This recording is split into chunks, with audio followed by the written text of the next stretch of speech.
Alas 5 pa lang ng umaga ay gising na ako. Hindi para pumasok sa eskwela, kundi para mag-igib ng tubig. Ako nga pala si Eljay. 16 na taong gulang. May pangarap akong hindi ko alam kung kailan ito matutupad. Bata pa lang ako, alam ko na ang ibig sabihin ng salitang kulang. Kulang sa bigas, kulang sa bayad sa ilaw, kulang sa oras, kulang sa tulog. Pero punong-puno ako ng isang bagay at ito ay ang pangarap. Araw-araw ko silang nakikita. May bag, may baon, may kinabukasan.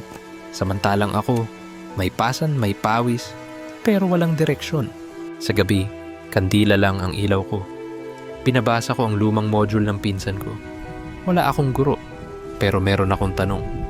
Hanggang kailan ako ganito? Isang araw, may lalaki sa palengke ang nagtanong, "Bakit hindi ka nag-aaral?" Tumingin ako sa kanya at sinabi ko lang, kasi sa amin, mas mahal ang bigas kaysa sa pangarap. Hindi ko kasalanan na ipinanganak akong mahirap, pero kasalanan ko kung susuko ako.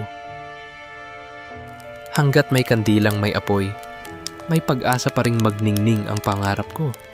Para sa mga batang may pangarap na hindi kayang bayaran ng pera. Kapit lang,